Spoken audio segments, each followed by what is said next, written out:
They are immortals. Born across ages and continents, in times of war and peace, of faith and despair.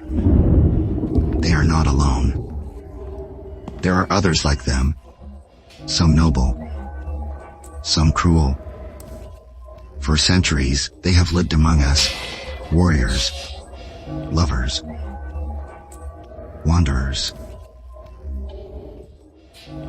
They have battled each other through the ages, with holy ground their only refuge. Through endless lives and countless battles, they seek purpose, redemption, or dominion. They cannot die unless you take their head, and with it, their power.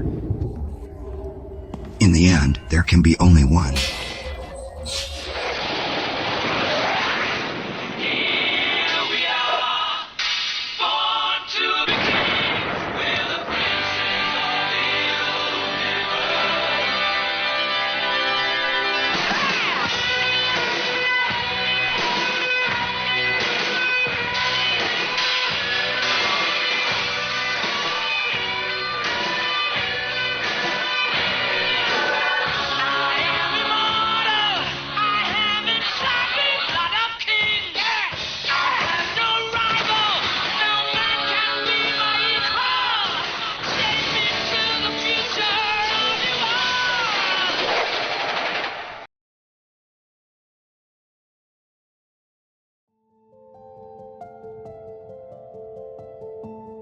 Darius grazed the cover of the book his friend had just set down in front of him. Worn leather, an antique binding, and that distinct scent of books that had survived centuries. He looked down and immediately recognized the title. "The Confessions," he murmured with a subtle smile. "I didn't know you held on to relics like this." "Let's just say I have my own ways of archiving the past," Methos replied with a slight shrug, his cup of herbal tea in his hands. He ran his fingertips over the yellowed margins, savoring the familiar contact. He opened the volume carefully, letting the pages slide between his fingers, as if waking up a buried memory. "I figured this one might remind you of a few discussions from another century," Methos tossed out, a hint of teasing in his voice. The priest raised an eyebrow before gently closing the book. "You've always had a strange fondness for waking up the ghosts of the past. And you've always had a strange fondness for worshiping them." Darius offered a faint smile, but his eyes betrayed a deep weariness. "The 21st century hasn't changed men all that much," he sighed. "They're still looking for answers to the same questions." "So are we, for that matter," Methos countered. "The real question isn't what we ignore, but what we choose to hold on to." "Ah, selective memory. Do you still believe there's merit in remembering everything?" "Not everything, but certain things, yes." Methos turned the mug between his hands before shrugging slightly. "Maybe. Or maybe you're just an old sentimentalist who never managed to let go of his past." Darius didn't answer. This was a game they had been playing for centuries, and yet they kept finding themselves here, exchanging these words that were neither certainties nor absolutes, just a way to remind themselves that they still existed. The agency clock showed 6:36 p.m. Aélis closed her notebook with a dramatic sigh, letting her pen drop onto the desk as if it weighed a ton. Translating corporate merger contracts had never been her childhood dream, yet life had led her here. At least now she had mastered the subtle art of the early termination clause and the unenforceability of claims. Perfect for shining at parties, provided she was surrounded by insomniac lawyers. She briefly rubbed her temples, her eyes stinging after hours spent juggling legal jargon and lukewarm coffee forgotten on her desk. She knew Noé would be waiting for her outside her building, true to their evening ritual. With an automatic gesture, she grabbed her phone and typed a message. "Leaving soon, see you later." Then, with a resigned sigh, she put on her coat, bracing herself to face the Parisian cold. Outside, winter spread its icy mantle over the city, The young woman felt the urge to walk a bit, to lose herself in the silent hustle of the streets. She loved the muffled solitude she found amidst the hurried passers-by, the feeling of being invisible and safe in the crowd. Her usual route, from the Marais to Montparnasse, was less than an hour's walk.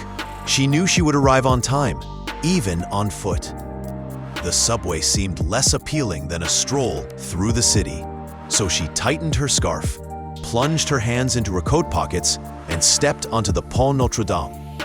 The lamplight, soft and diffused, illuminated her long, wavy hair, which escaped her scarf and danced gently in the wind. Before putting her phone away, she mechanically called her mother, the kind of reflex she had kept despite the distance, like a quiet anchor thrown toward Pont-Aven. "Aélis, you haven't forgotten your mother, it's a miracle," a teasing voice said in the earpiece. "Very funny. I just wanted to hear your voice," she replied, smiling despite herself. In the background, she could make out her father grumbling about the coffee maker and her sister humming an unlikely tune. The image gave her a familiar sweet pang in her heart. "Are you coming home soon?" her mother asked. "You know, Dad would be delighted to see you and Noé. You could come for a weekend." "Maybe. It's a bit complicated with work right now, but I'll see." "You always say that, Aélis." "I know, sorry. We'd really like to meet him, you know? And Saren talks about him all the time. Apparently he's super cute," she added, forcing an adolescent intonation. "She watches too many shows. Anyway, I have to go. I'm walking right now. It's freezing." "Well, wrap up warm and send a message when you get home. Kisses. You too." She hung up, slipped the phone into her pocket, and slowed down when she spotted the cathedral. The roofing, currently under renovation, was illuminated by powerful spotlights, casting imposing shadows onto the age-old stones. There was something solemn, almost timeless about the sight. She stood there for a moment, hands deep in her coat pockets, before resuming her walk, casually taking a turn along the quays.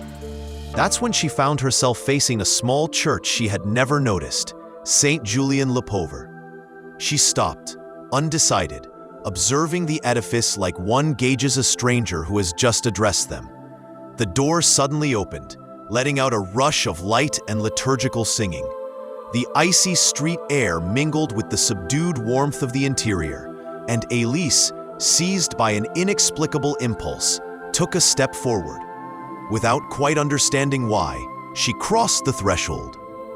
Inside, a few figures sat in silence, while a small choir rehearsed a hymn. The music floated in the air, soothing, almost unreal. She discreetly took a seat on a wooden chair, her frozen fingers finding some warmth.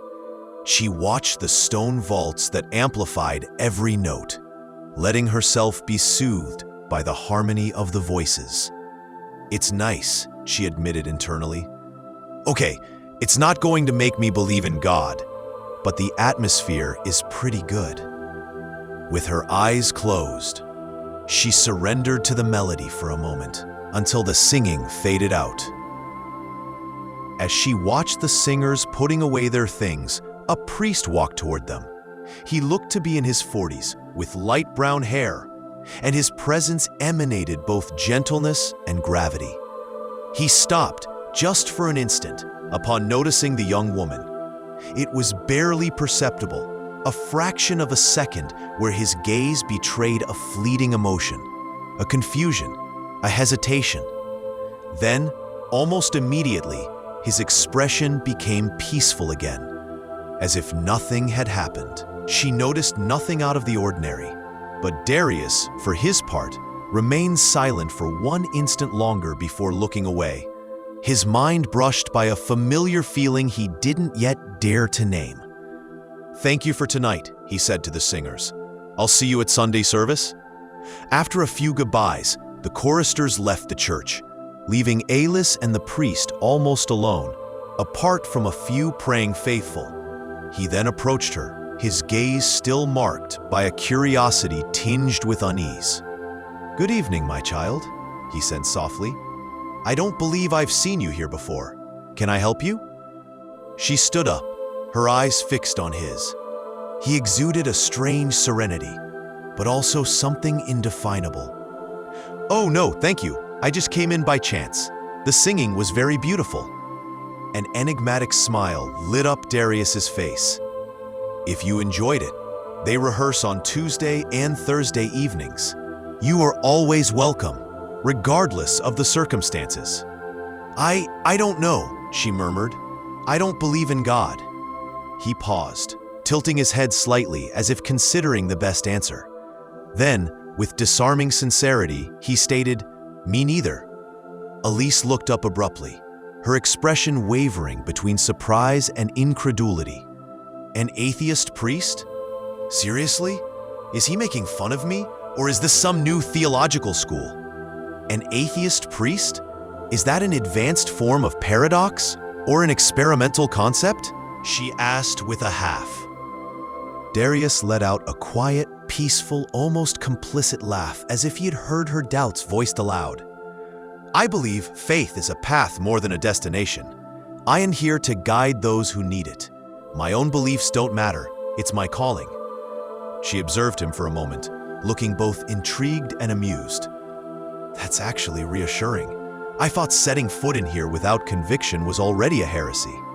Let's just say I prefer curious minds to resigned souls," he replied with an enigmatic smile. A light silence settled between them. Finally, he extended his hand toward her. "I'm Darius." "Aélis," she replied, shaking his hand with a hint of curiosity. Darius seemed to hesitate for a fraction of a second, then placed his left hand over their clasp. "I have always believed that encounters are never the result of chance. Perhaps our paths will cross again." The young woman met his gaze and nodded gently. "Perhaps." Then she turned away, leaving the church with a strange feeling in the pit of her stomach. Darius, meanwhile, remained motionless, staring at the closed door. He knew it. This encounter was not insignificant.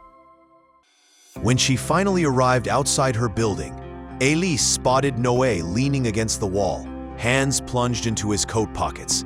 He blew into his palms to warm them before looking up at her. 20 minutes freezing my butt off out here. You know, I think I deserve at least a hot chocolate as compensation." She offered a smile and leaned in to kiss him quickly, her nose still icy from the night air. "Sorry, I took a detour. I stopped by a church." Noé recoiled slightly, opening his eyes as if she had just announced she was considering becoming a nun. "You? In a church? I know, it's unexpected, right? I'm still trying to figure out what happened myself. And you came out unscathed? No divine enlightenment? No mystical calling to drop everything and go preach in the desert?" "No, don't worry. Just a sudden appreciation for liturgical singing and for indoor heating," she joked, tightening her scarf.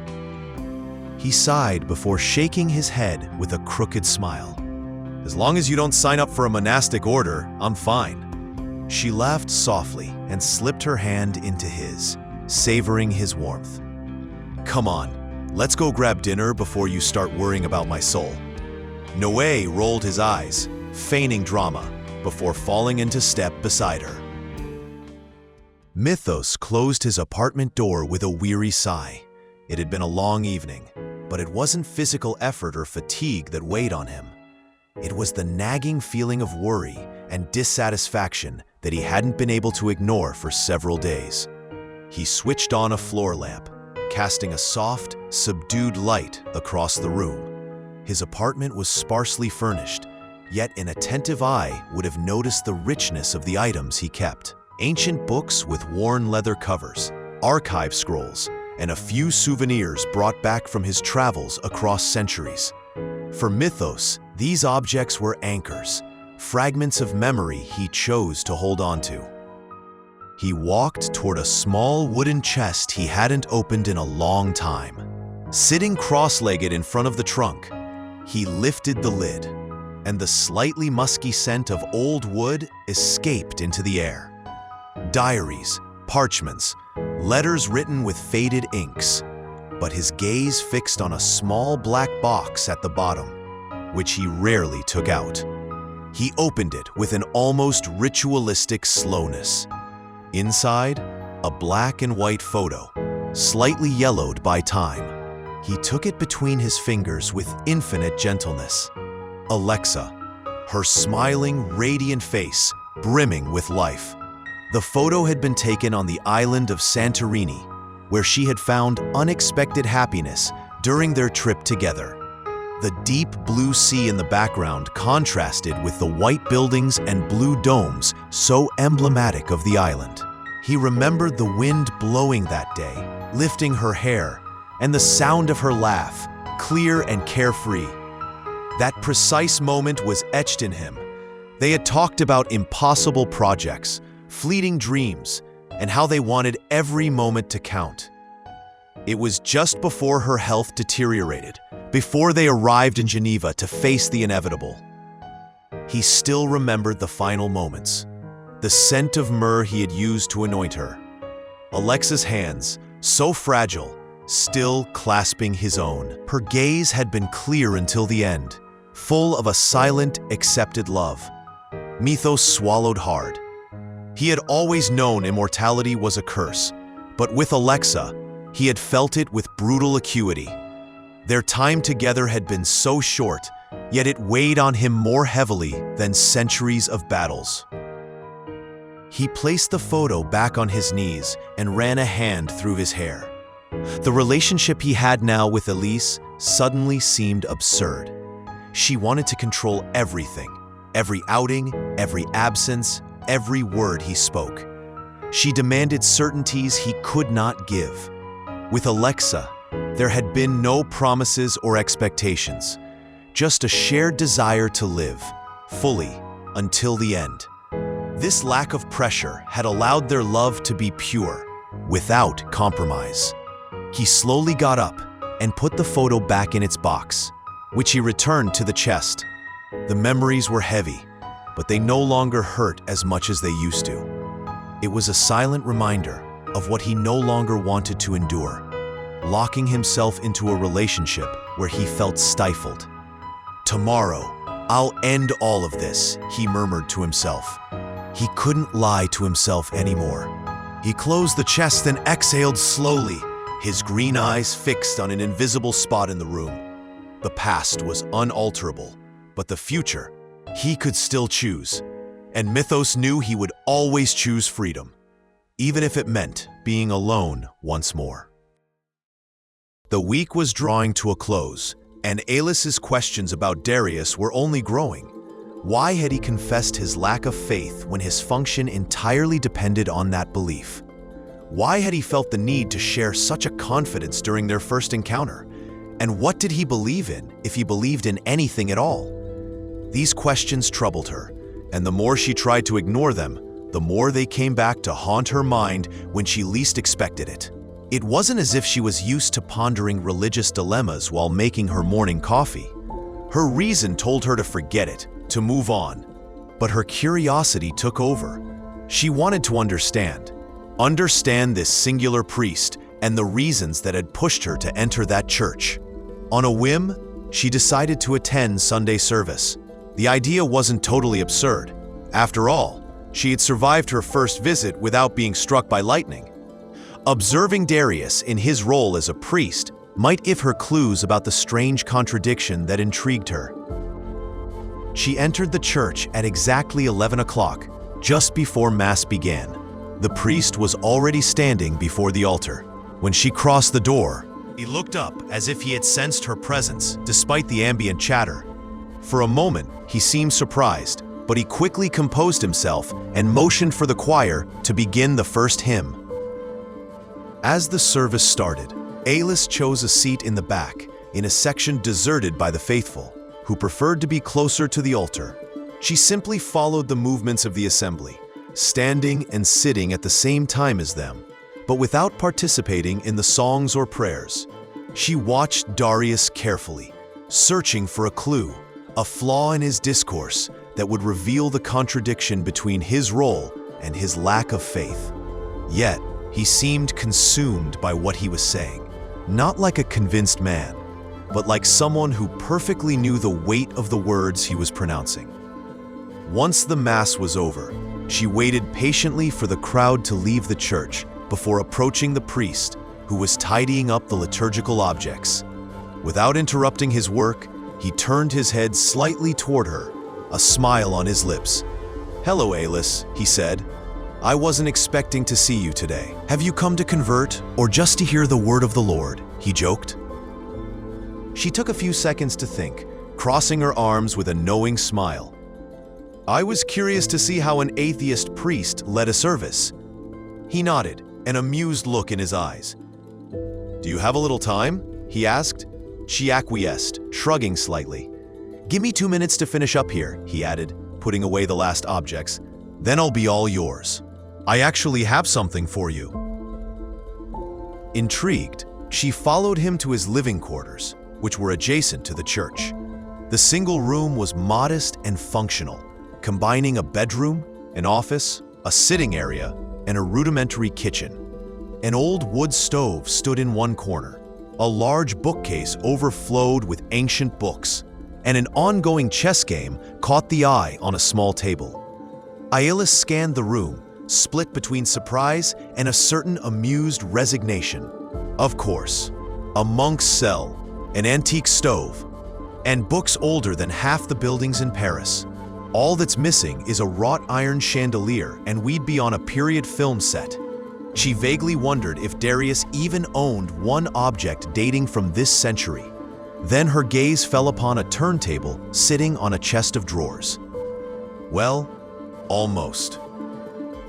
Near the desk, a corkboard also caught her attention. A few old postcards were pinned there, sent from various destinations: Venice, Kyoto, Timbuktu. Their images, faded by time, depicted exotic landscapes or famous monuments, and some bore writings in black or blue ink, almost erased. She bit her lip, hesitant to ask questions. She wanted to know more, but she held back. It wasn't the right time. Darius walked over to his desk and pulled out a CD, which he handed to her. "Since you enjoyed the hymns, here is something you can listen to at home.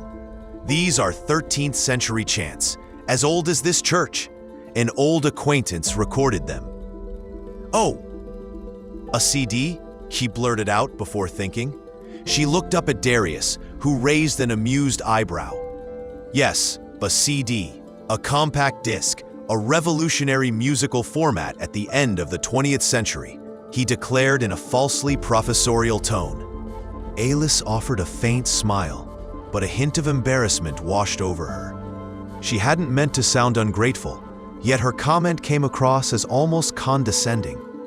"No, I mean, it's just that now we listen to music online," she quickly added. "I'm not even sure I have anything to play it on at home, but I'll check." Darius let out a quiet laugh, shaking his head.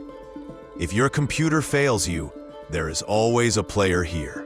She turned the case between her fingers before looking back up at him, this time with a sincere smile. "Thank you. I'll find a way to listen to it." He then sat down in front of the chessboard, distractedly moving a pawn. The young woman observed him for a moment before breaking the silence. "You're playing chess against yourself?" she asked, intrigued. "Solitude has its demands. I keep myself company as best I can, but if you'd like, we can play a game." She hesitated. She felt a bit embarrassed to admit she didn't know the game, but her curiosity won out. "I don't know how to play," she finally confessed, wrinkling her nose slightly. The priest raised his eyebrows, clearly surprised by her answer. An indefinable glint crossed his eyes, as if this revelation defied a buried memory. He remained silent for an instant before regaining his composure. "All the more reason to learn. Sit down. I will explain the rules." She settled in front of him, crossing her arms before placing her hands on the table. "Why not? Maybe one day I'll give you a run for your money," she said, smiling. Darius offered a smile, his gaze softening, and began to explain the basics with infinite patience. This was the start of a strange ritual that, she sensed, would repeat itself. Methos leaned against the doorframe, his arms crossed. Aélis stood before him, her gaze hard, but beneath the surface, he could sense contained sadness. "Is it because of me?" she asked. He sighed. "No, Aélis, it's not a question of fault, but it's not working anymore. You don't trust me, and I can't be with someone who constantly doubts me." She hugged her arms around her waist. "I try, Adam, but when you leave without warning, when you come back late without ever saying where you've been, I feel like there's a part of you that slips away from me." He offered a smile, more weary than bitter. "Perhaps you aren't wrong." She lowered her eyes, as if this answer already contained the truth she dreaded. "And you don't want to talk to me about it, do you?" "No. And you can't keep going like this, watching my phone, asking me where I was every night I didn't sleep at your place. It's not what I want. It's not who I am." A heavy silence settled. Finally, the young woman inhaled deeply and raised her chin. "I suppose I already knew it would end this way." Methos nodded slowly. "You are a good person, Aélis. You deserve someone who can give you what you need." "And you? What do you deserve, Adam?" He remained silent for a moment, then shrugged slightly. "Probably none of this." He walked closer, placing a hand on her arm. "Take care of yourself. You too." Without another word, he grabbed his coat and left the apartment. In the street, he took a deep breath. Another relationship fading away, one more among so many others. He wondered, not without cynicism, if love hadn't changed over time. Once, people gave each other more space. Today, everything seemed monitored, measured, oppressive. But he would move on, as always. Little by little, a new routine settled into Aélis's life. Once or twice a week, after work, she would stop by Darius's place. They played chess, debated philosophical subjects, or listened to ancient music. These moments, far from the noise of the world, became a breath of fresh air, a welcome pause in her hectic daily life. She appreciated this singular relationship, where she could both learn and relax without ever feeling judged. One evening, about a month after their first meeting, the young woman pushed open the door to Darius's apartment and stopped dead. He wasn't alone. A man with long, dark hair, tied back in a ponytail by a silver clasp, was sitting opposite him, focused on a game of chess. He had an imposing build, thick eyebrows, and a piercing gaze that briefly settled on her before returning to the board. She immediately felt a strong presence, a kind of quiet assurance emanating from him. "Am I playing so badly that you've already replaced me?" she asked, crossing her arms, an impish smile on her lips. Darius looked up, amused, while his interlocutor offered a subtle smile before slowly standing up. "Duncan MacLeod," he introduced himself with a slight Scottish accent. He extended a firm hand, which she shook, noting the contained strength in his grip. "I'm an old friend of Darius's. He told me he'd found someone to take my place, claiming I didn't visit often enough. My feelings were hurt, and I wanted to see who dared to dethrone me. Sorry, I didn't know I was causing a rivalry. I can come back later if I'm interrupting." "Not at all. Stay with us," Darius interjected with a wink at his friend. "Besides, Duncan has never eaten anyone, as far as I know." Their laughter filled the room, breaking the tension, and Aélis settled down with them. Duncan covertly observed her as she took her seat. Darius was methodical, always. He didn't forge bonds without a reason. He had felt it too. He said nothing, but the evidence was clear to him. He spun a piece between his fingers before moving a pawn on the chessboard. "Do you practice a sport?" Darius suddenly asked Aélis in an almost detached tone. "Nothing regular, but I enjoy running. Why?" "I was just thinking you might be interested in martial arts," he added, throwing a sidelong glance at Duncan. The latter didn't flinch, but he immediately understood what his friend was getting at. "I have a dojo," he clarified after a short silence. I teach several disciplines there. Aélis seemed to think for a moment. I've been telling myself for ages that I should try a martial art, but I've never taken the plunge. Duncan crossed his arms, assessing her with a more attentive look. It's not just a pastime. It requires time and discipline. The young woman perceived the nuance behind his words. He wasn't discouraging her, but he wanted to see if she was truly serious about it. Darius, meanwhile, offered a slight smile, as if he had expected this reaction. You know, they often say that certain encounters change the course of a life. She rolled her eyes, amused. You always have ready-made phrases for every situation. Let's just say experience speaks for itself, he replied enigmatically. She hesitated. She tended to avoid long-term commitments, but at the same time, she hated having regrets. Finally, she shrugged and smiled. Why not? Duncan didn't answer immediately. He knew Darius had just pushed her onto a path whose scope she was still unaware of. But he respected his friend, and he knew that one day she would understand. Very well. Stop by the dojo whenever you like. He moved a pawn on the chessboard, thoughtful. She had no idea yet what awaited her. After signing up at the dojo, Aélis felt a new tension in her relationship with Noe. That evening, as she was tidying up her things after her training, she saw his name appear on her phone screen. She answered immediately. "Are you still there?" he asked without preamble. "Yes, I just finished. I'm heading home." A silence, then Noe sighed. "Aélis, I feel like we don't see each other as much anymore. You spend your evenings seeing a priest or training in martial arts. What is it? Are you trying to avoid me?"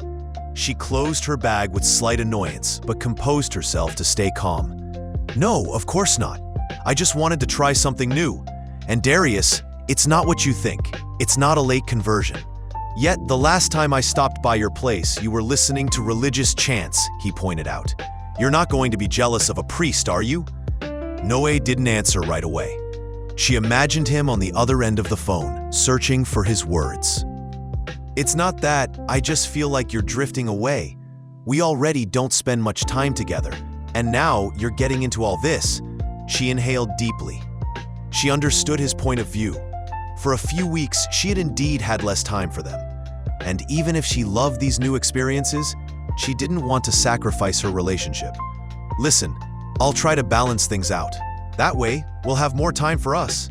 Noe seemed to hesitate, then he breathed out. "Okay, I just want us to save some time for each other." "I understand. I'll be mindful." She hung up with a sigh. She didn't want an unnecessary conflict. She cared about Noe, but she also didn't want to give up what was bringing her a new balance. She would have to learn to reconcile the two. The bar was dimly lit. A constant murmur of conversation mixed with the clinking of glasses, forming a discreet soundscape. Methos entered with measured steps, his gaze quickly surveying the interior, before he chose an isolated table near a foggy window. He sat down with slight nonchalance, pulling at the collar of his dark coat. A waiter approached quickly, and the immortal ordered a beer without real conviction. The waiter nodded and withdrew, leaving him alone with his thoughts. He liked watching people. It reminded him that, despite everything he had been through, the essence of humanity had never changed. He let his gaze wander over the nearby tables. A few feet away, a couple seemed engaged in a lively discussion, their body language betraying a simmering argument. Further on, a group of friends burst into laughter, their contagious joy bringing a light to the dark atmosphere. "Nothing truly changes," he thought, distractedly tapping his fingers on the table. Faces differed, fashions changed, but the mechanisms remained the same. People were still looking for love, recognition, or the temporary escape of oblivion. Methos had seen all this for millennia, and yet he was no less fascinated by this unchanging spectacle. The waiter returned with his beer. The immortal thanked him with a nod and took a first sip. The coolness of the liquid felt good, dissipating some of the tension accumulated in recent days. He again cast his gaze around him, stopping at the old scratched mirrors lining the wall behind the counter. The reflection the glasses sent back was that of a man whose eyes had seen everything, but who still seemed ready to see more. Centuries of experience were readable in his features, but no weariness weighed them down. He wore the trials and triumphs of time like a light cloak, aware of the weight, but never overwhelmed. There was a sharp, unwavering curiosity in his gaze, even if it was tinged with the cynicism of a man who knew everything changed only to remain the same. He finished his beer and placed some coins on the table before standing up. The world was still watching him, but tonight he was ready to watch back. Leaving the bar, he plunged into the cool night, his silhouette disappearing into the back streets of Paris like an elusive ghost. Aélis had found a fragile but precious balance. Despite the tense conversation with Noé, she hadn't given up her new activities, even if she was making efforts to preserve their relationship. That evening, she had stopped by his place after her training. The tension from their phone call still floated between them, but instead of talking about it, they had found themselves in a reassuring routine. Noé was busy in the kitchen, while she, sitting on the counter, was distractedly nibbling on a piece of bread. The smell of basil and garlic perfumed the room, and she found herself savoring this simple moment, this small piece of everyday life that defined them. "If you keep stealing the ingredients, the pesto is going to be a little light," he remarked, throwing a sidelong glance at her. She offered a smile and shrugged. "It's a risk I'm willing to take." Noé rolled his eyes before coming closer, gently placing a hand on her thigh. "You're exhausted," he noted, lightly touching her forehead with his fingertips. "A bit," she admitted, "but it's a good kind of tired." He nodded, without adding anything. For a moment, she leaned against him, enjoying his familiar warmth, this presence that had always calmed her. Noé was there, as always, patient, constant. But lately, she felt a slight disconnect, as if their lives were slowly taking opposite paths without either of them daring to say it out loud.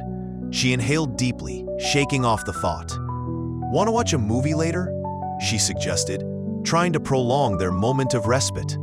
"Of course, but first, help me finish this dinner instead of snacking on everything." She laughed softly and jumped off the counter, deciding to let herself be carried away by the simplicity of the moment. Despite everything, a shadow persisted in the back of her mind. Her evenings were now split between her martial arts training and her visits, although fewer than before, to Darius. These moments at the church brought her an unexpected serenity, a soothing counterpoint to the physical tension of her classes. A genuine friendship had gradually formed between her and the priest. She enjoyed introducing him to contemporary artists, even if Darius, with his marked taste for the classics, often showed skepticism toward these new sounds. It amused her to see how far she could push his musical curiosity. But as these new landmarks settled into her life, she wondered how much longer she could continue to juggle between two worlds that, little by little, seemed to be drifting apart. One evening, while they were chatting in the priest's living quarters, she had taken it upon herself to introduce him to the indie rock bands of her adolescence. Armed with her cell phone and a pair of portable speakers, she browsed her playlists with infectious enthusiasm. "Okay, we're gonna start with a great classic," she had announced with a mischievous smile. "Get ready, it's iconic."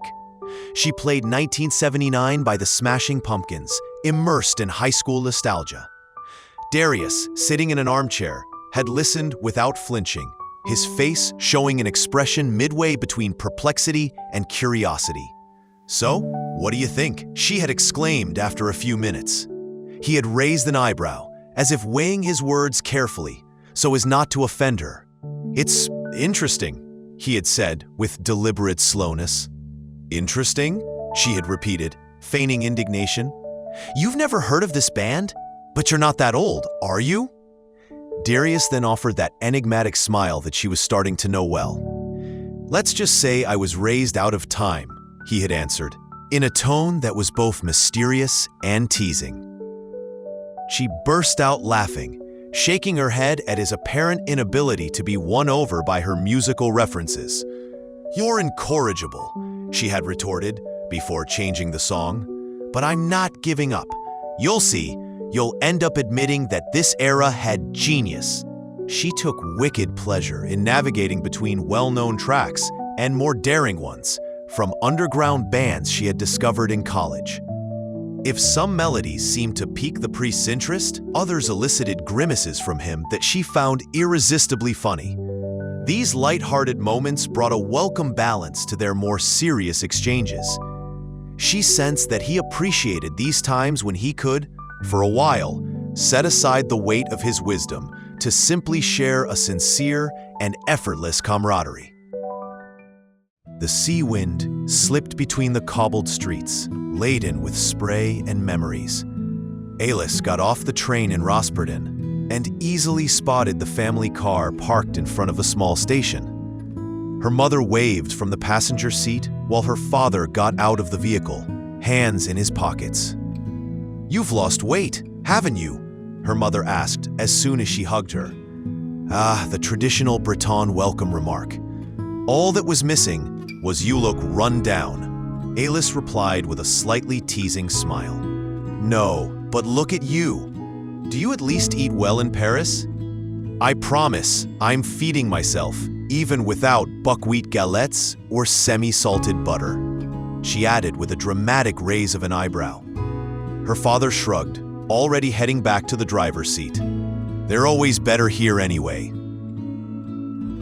Once they arrived home, she found the house unchanged, with its granite whitewashed facade, the marine-patterned curtains, and the persistent smell of filter coffee that permeated the walls. Nothing had moved, not even the small ceramic dog that guarded the fireplace like an immutable sentinel. She wondered, fleetingly, if houses also kept the memory of those who left. Saren was settled on the sofa, phone in hand, legs tucked under her. "Ah, the Paris," she exclaimed, getting up to hug her. "How are you? Surviving the urban jungle?" "Barely.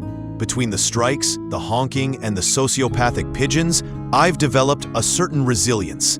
And you? Still feeding your Instagram addiction?" "I was preparing a secret file. The Noe is cute and the parents must accept him file." "Great.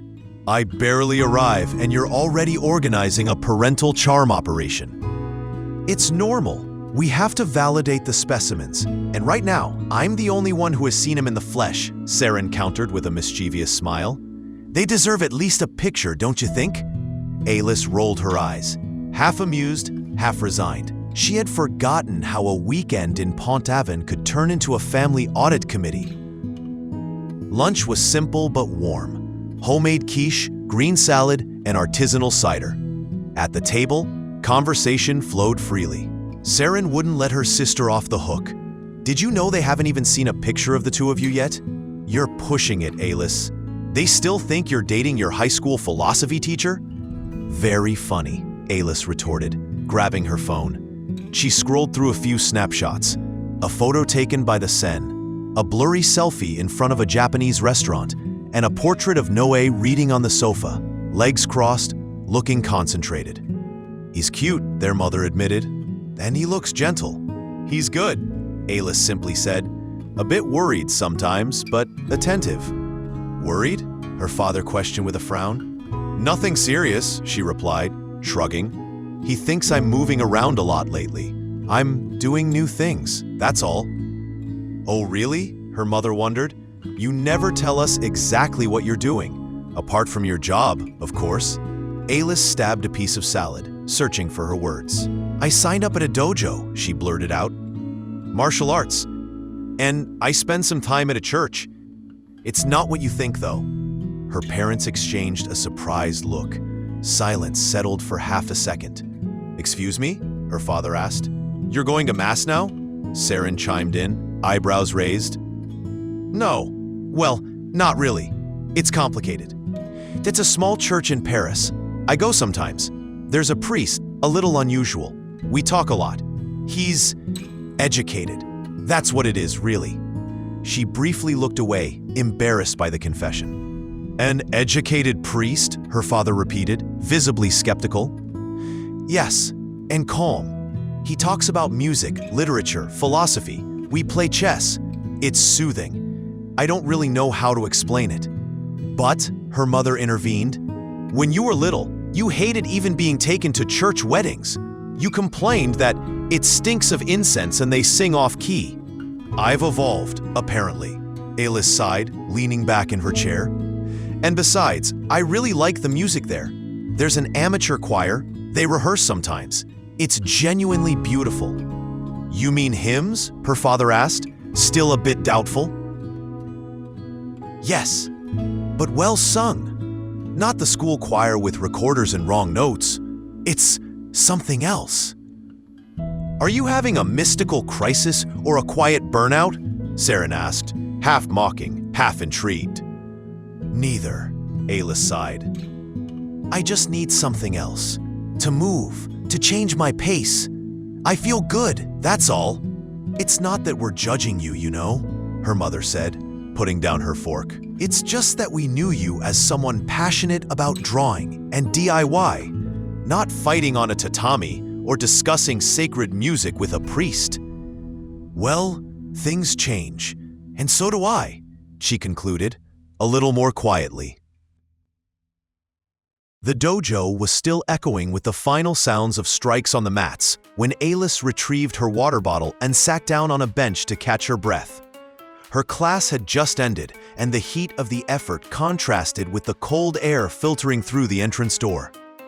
She unbuckled her protective gear with precise movements, while discreetly glancing at the man who had just entered. He stood near the counter, talking with Duncan. Tall, slender, with short brown hair, he had a piercing gaze that seemed to size up the environment with calculated distance. His appearance contrasted with the dojo regulars. He wore neither sportswear nor equipment, just jeans and a dark sweater. He had that way of being present without truly being there, a presence both discreet and inevitable. She looked away, focusing on her bag. It was none of her business. However, when she stood up to join Duncan, the man turned his head toward her and offered a crooked, slightly mocking smile. So you're Duncan's new student? Good luck. He's demanding. Thanks for the advice. But you look like you're still alive, so I guess one recovers. An amused glint briefly crossed the stranger's eyes, but he confined himself to a slight nod. That depends on your definition of alive, he remarked in an enigmatic tone. Duncan, who had just approached, rolled his eyes. Ignore him, Aélis. He likes to act mysterious, but in reality, he's just insufferable. A talent I cultivate with care, the man countered, slipping his hands into his pockets. The Highlander shook his head before turning to her. Aélis, this is Adam Pierson, a friend. He stops by from time to time. Enchanted, she replied, briefly shaking the offered hand. The contact was light, almost fleeting. There was something in his gaze that made her slightly uncomfortable, an indefinable impression. Perhaps it was the way he was observing her, not insistently, but with attention that was too precise, as if he were trying to detect something she herself was unaware of. So why the impromptu visit? Duncan asked, turning to his friend. I just wanted to grab a drink with an old friend, he replied nonchalantly, and see with my own eyes that you're still imposing torture on the poor lost souls who wander in here. That's funny. I thought real friends avoided inflicting that kind of spectacle on themselves. Aélis threw back with a corner smile. Methos turned his head slightly toward her, as if observing her from a new angle. Let's just say, I enjoy watching people struggle to achieve perfection. She raised an eyebrow, falsely skeptical. Or maybe you just prefer watching others sweat while you sit comfortably. An amused spark flashed in the Immortal's eyes. I call that wisdom, he corrected, poker-faced. Duncan, who was watching the exchange, shook his head with a sigh. "Don't encourage him, Aélis. He's already naturally insufferable." "Oh, I noticed," she retorted instantly.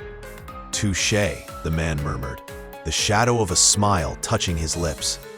She finally grabbed her bag and took a step back. "I'll leave you two old friends to it then." "See you soon, Aélis," Duncan said with a wink. "And keep training. You're making progress." She nodded and left the room, oblivious to the look exchanged by the two men. After her departure, Methos asked the question that had been burning on his lips. "Does she know?" "Not that I know of." He confined himself to a slight nod, still amused, but this time with a spark of genuine interest. A few minutes later, in the back room of the dojo, which had been converted into a small lounge, Amanda dropped into an armchair, stretching her legs with a sigh of satisfaction. Tall and slender, she exuded a natural elegance that contrasted with the Spartan setting of the dojo. Her almost white blonde hair, cut very short, framed a delicate face illuminated by pretty hazel eyes, sparkling with mischief. Duncan settled near her, while Methos leaned against the wall, arms crossed. "So, what do you think of her?" Amanda asked, crossing her arms behind her head. "Nothing special," Methos replied, shrugging. "She doesn't know anything. She still has time, maybe." Duncan nodded, thoughtful. "I like her. She has potential." Amanda offered a knowing smile. "And you think she can handle it?" "Hard to say," Duncan replied. "It'll all depend on how she discovers the truth." He stared at the door for a moment, then changed the subject, his gaze shifting to Methos. "So, how's your love life? Amanda told me you broke up with Aélis." "Ah, Amanda and her habit of always knowing everything," Methos sighed with an ironic smile. "It's not hard. You're not particularly discreet," she retorted with amusement. Methos ran a hand through his hair, his smile fading slightly. "It couldn't work. She wanted to know where I was, why I came home late, why I disappeared without warning. Too many questions, too much doubt. I can't be with someone who demands what I can't give." Amanda raised a mocking eyebrow. "See, Duncan knows how to do it. He's still with me after all." "Until you disappear overnight," he corrected. She gave him a dazzling smile. "It's the reunions that matter, darling." Methos watched them for a moment, a slight smile floating on his lips, before looking away. "I think I'll steer clear of hard affairs for a while. I'm starting to get tired, oh." Amanda sat up slightly, intrigued. Since Aélis or since Alexa? Silence briefly settled. Methos shrugged with feigned nonchalance. "Alexa? That was different. She really mattered to you," Duncan replied, nodding slowly. "Yes," Methos sighed, almost reluctantly. "She was sick, and I only had a short time with her, but that time counted." Amanda placed a light hand on his arm, for once without mockery. He responded with a discreet smile before turning away. "Well, enough of that. I'm thirsty. Do you have any beer left?" "Always enjoying the good things, Methos," the Highlander said, shaking his head. "I have to find meaning in eternity somehow," the latter replied. He went to rummage in the fridge. The atmosphere gradually relaxed, and the evening continued in the dojo, filled with discussions, teasing, and shared old memories. Weeks passed, and gradually, Aélis got used to Adam's occasional presence at the dojo. He didn't come regularly, but when he was there, he watched the training with an attentive eye, chatted with Duncan, and sometimes joked with Amanda. Always in the background, he seemed to enjoy the role of spectator more than that of participant. One evening, after a particularly grueling workout, Aélis removed her gloves and stretched with a wince. Her muscles were screaming for mercy, and she felt as though she had been run over by a steamroller. She wiped the sweat from her forehead before noticing him, sitting on a bench next to Duncan, arms crossed, looking vaguely amused. "Still alive?" he deadpanned, sounding falsely impressed. She sighed, slumping onto the bench beside him. "Barely. I'm still struggling with some of the combinations. It's frustrating." "That's normal. Everyone struggles at first. Well, the ones who stick with it. Thanks for the moral support. Oh, but that is a genuine compliment, he countered with irony. If you hang in there, you might eventually avoid crashing miserably onto the mat. Aélis gave him a skeptical look. I have a feeling you're not speaking theoretically. Let's just say I've seen my share of spectacular falls and great speeches about perseverance that end in quitting after 3 weeks. Well, you'll have to get used to seeing me here for a while yet, she retorted. He gave her a slight, knowing smile, as if she had just passed an invisible first test. Duncan, who was following the exchange with amusement, leaned against the bench. Adam knows the discipline well, but he prefers to observe it rather than dive back in. A combat enthusiast who refuses to fight. Interesting, the young woman replied, looking at him with curiosity. Methos shrugged slightly. I content myself with enjoying the show. It's much more entertaining. As long as you don't look down on me too much, she joked. He tilted his head slightly, a mocking glint in his eyes. Don't worry, I have excellent eyesight even from below. She shook her head, holding back a smile. He certainly had a comeback. Aélis opened the door, surprised to see Noé on the threshold, a grocery bag in his hand. Hey, she said, raising an eyebrow. I didn't know you were coming over tonight. I sent a text, but I guess you didn't see it, he replied with an annoyed smile. She quickly glanced at her phone sitting on the living room table. Black screen. She hadn't even noticed. Sorry. No worries, I picked up stuff to make pasta. Have you eaten, Onetti? No, come in. She closed the door behind him as he set the bag down on the small kitchen counter. She leaned against the table, watching him take out the ingredients. Long day? He asked, opening a can of tomato sauce. A little. Training was intense tonight. You're really into it, huh? She shrugged. I like it. It feels good. He nodded, but his smile faded slightly. Yeah, I've noticed. Aélis sensed the subtle shift in his tone. What do you mean? Noé slowly put the can down on the counter and took a breath, as if hesitating to articulate what was on his mind. I don't know, Aélis. I just feel like we're sharing fewer moments like this. Before we'd cook together, we'd watch movies. Now it's work, dojo, Darius. She opened her mouth to retort, but no words came out right away. Because he wasn't entirely wrong. It's just a phase, she finally said. I need these new habits, but that doesn't mean I'm forgetting you. He looked at her for a moment before smiling softly. Then prove it.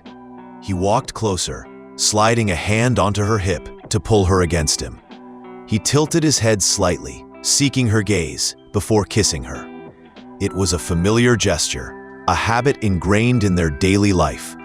And yet, something felt off. She responded to the kiss, but too late. Not out of desire, but out of reflex, as if her mind had taken 1 second too long to register what was happening. Noé pulled back, his gaze searching hers. Aélis saw the shadow of a hurt pass through his eyes, that tiny second when he understood without her needing to say anything. He didn't ask a question, didn't make a reproach, but he didn't need to speak for her to feel the weight of what he wasn't saying. So in an almost instinctive impulse, she leaned in and kissed him back. This time, she initiated the gesture, wanting to dispel the discomfort, to erase the space that had formed between them.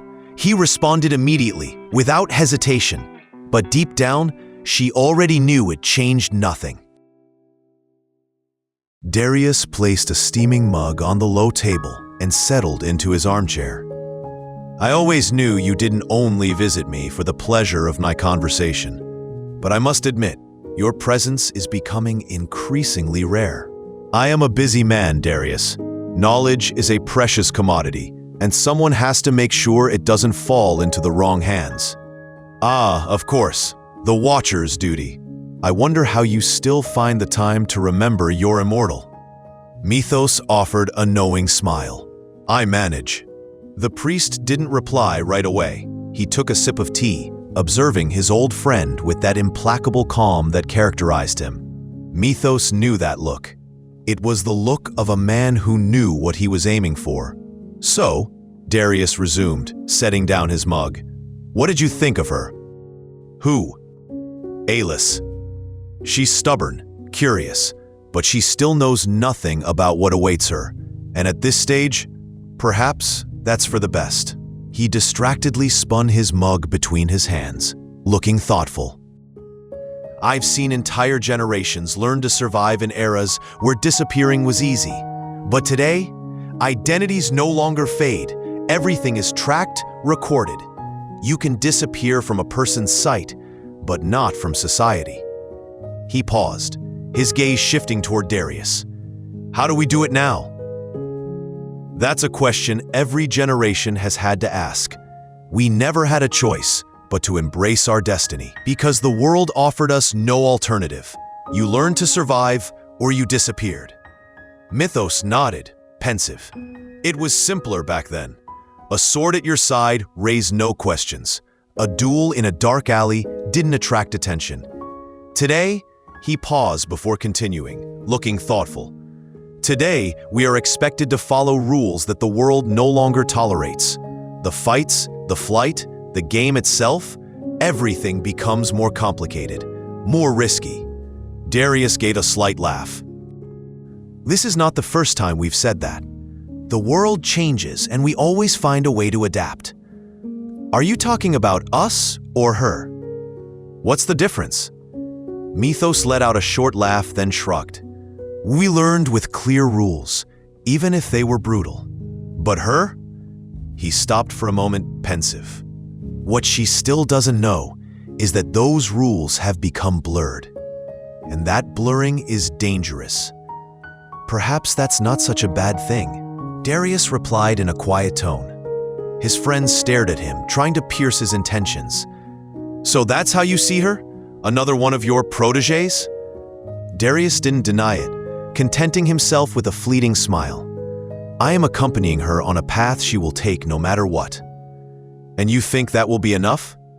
Maybe not, but I never claimed to be the only one who could help her. Methos shook his head, amused despite himself. I'm starting to see what you're getting at. You have always been quick to understand. I thought you had given up that kind of habit. You never truly give up, Methos. You simply learn to choose your battles. The latter raised an eyebrow, his gaze becoming more attentive. And is this one worth fighting? This isn't a battle, Darius retorted with unnerving calm. Just a story that is beginning. A silence settled. Methos crossed his arms, his gaze lost for a moment on the bookcase laden with ancient volumes. He had known Darius for too long to ignore when he was trying to manipulate him. Why me? He finally asked. Why not you? Duncan is already there. Duncan always follows the same pattern, Darius replied, repeating almost verbatim what he had already thought. He has his way of doing things, and it has its effectiveness. But Aélis is different. In what way? Darius let a moment pass, as if weighing the answer. She is young, alone, even if she doesn't see it yet.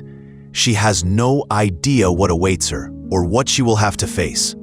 Methos raised an eyebrow, his tone sharper. Like the others, in short, nothing very original. A brief silence. Then, something I don't know about her? Darius held his gaze without flinching. It's not what she is that matters. It's what she could become. He paused before adding, and what you could become by helping her. Methos stared at him, his jaw slightly tight. He knew that kind of answer. Too good to be true. Too gentle not to be calculated. You're not giving me the whole story, he murmured. I don't believe you want it, Darius replied, almost softly. He gave a calm, disarming smile. Methos held his gaze for a second longer, then looked away. He knew that tone. He wouldn't get anything more out of him, not for now.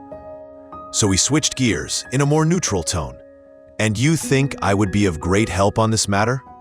Let's just say you have more experience than most of us when it comes to survival." Methos let out a short laugh. A nice compliment, phrased in a way that avoids openly calling me a coward. Darius said nothing, contenting himself with a peaceful smile. Methos shook his head, but he already felt the idea had been planted in his mind. He hated it when Darius did that. "What exactly do you expect from me?"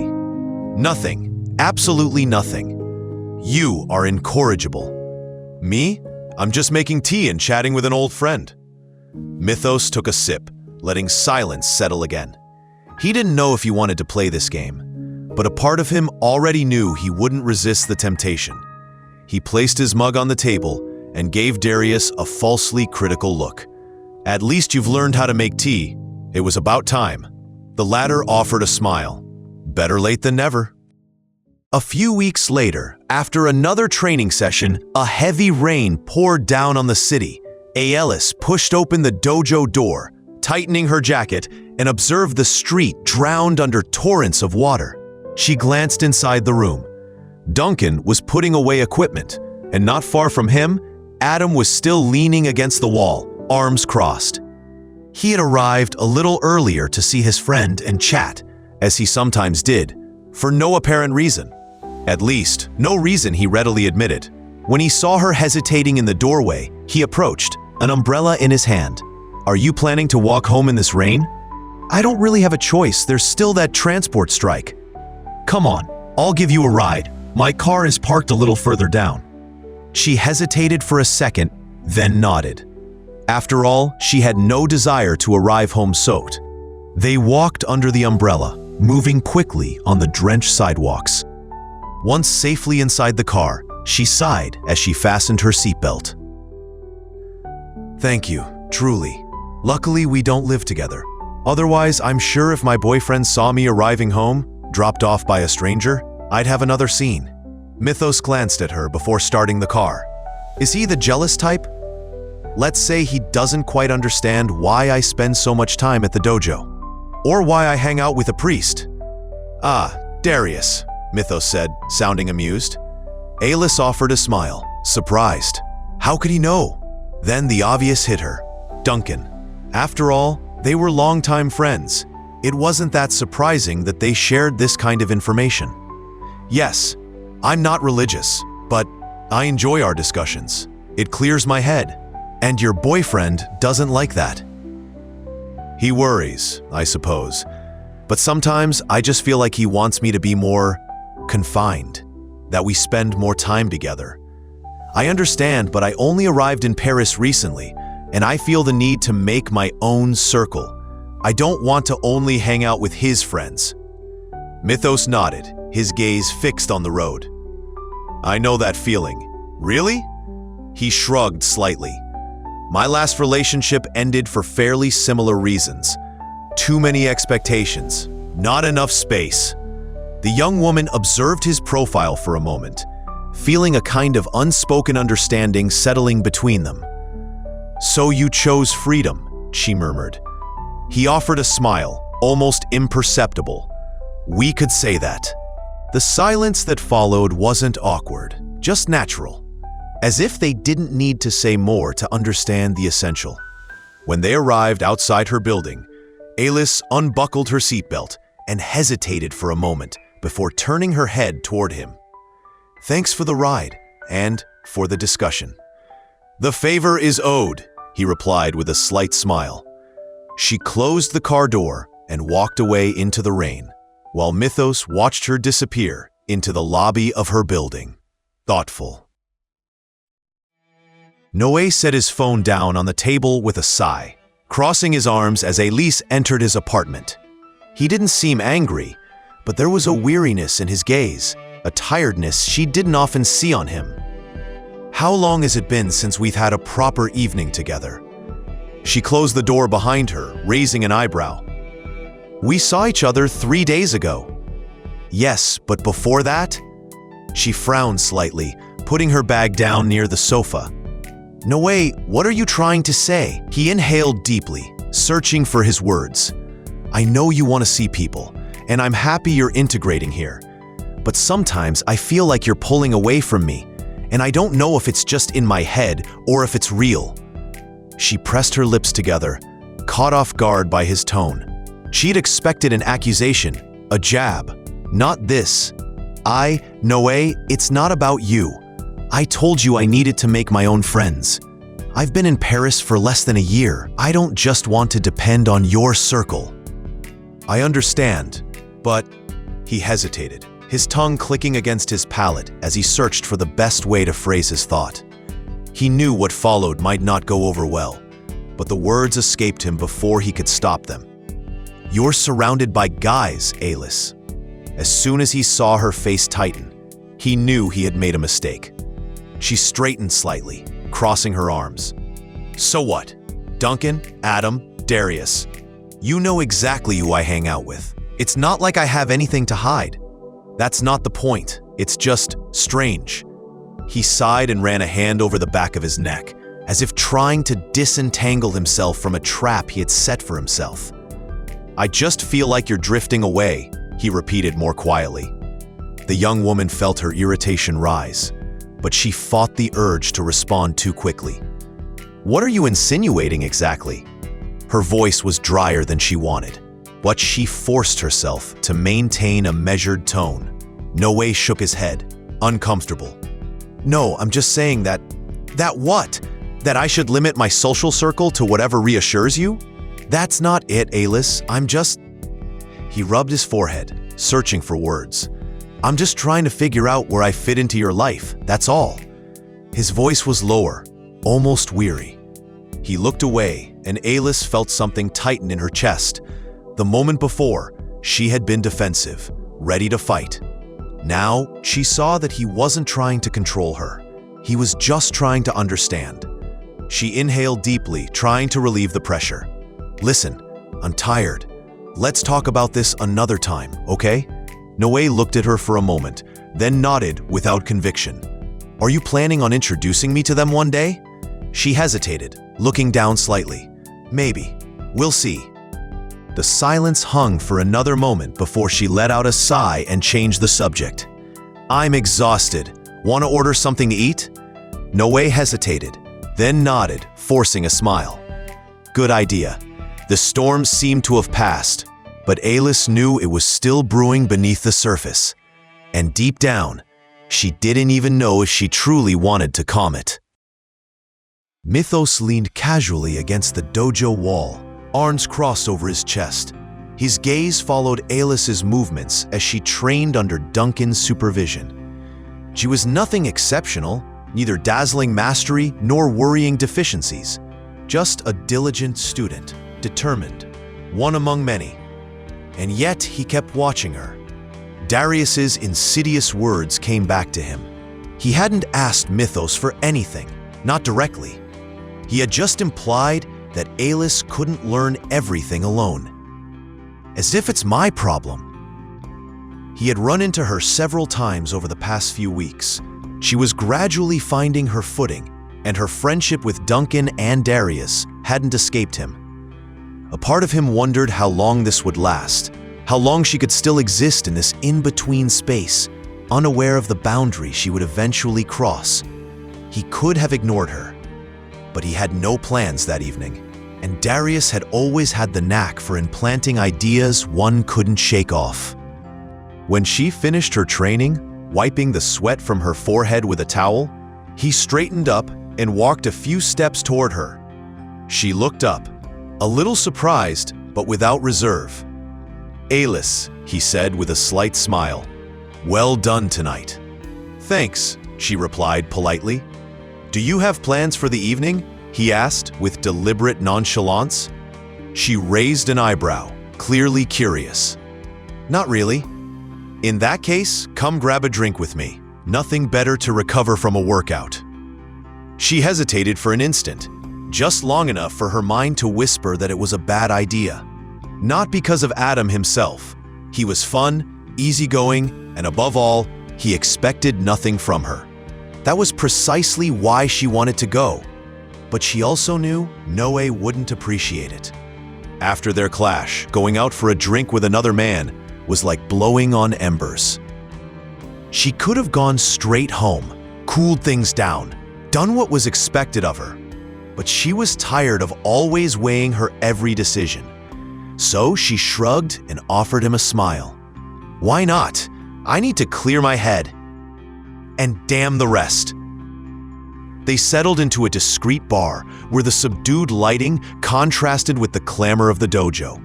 The jazzy background music created a cozy atmosphere, conducive to confidences. He ordered a beer.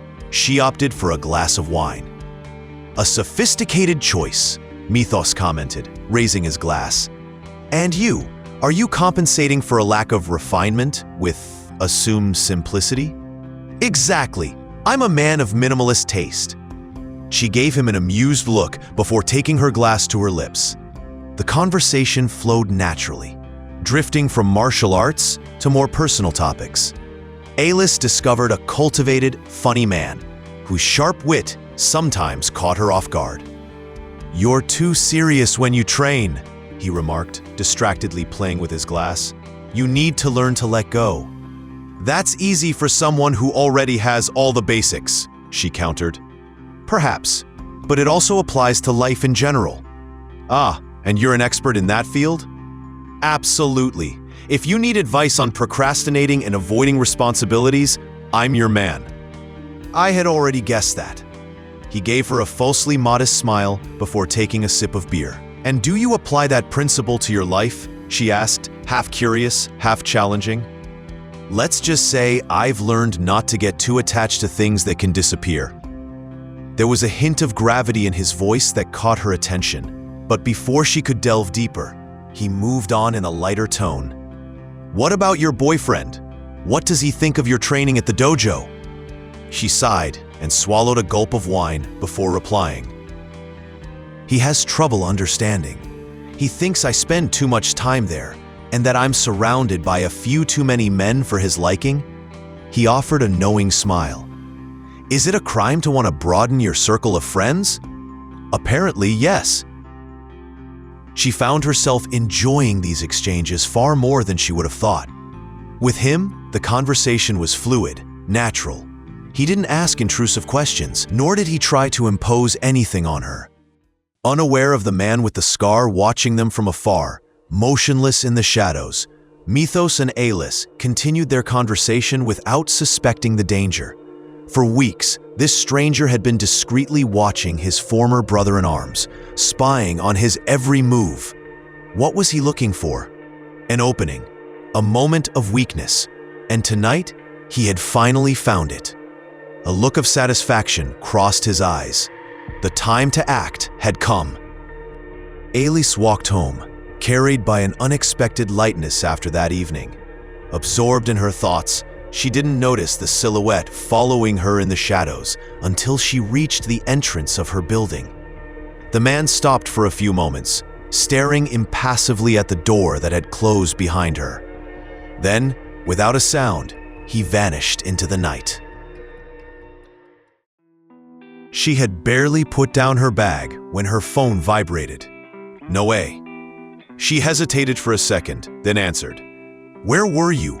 You didn't answer my calls or my messages. I was starting to worry," he demanded without preamble.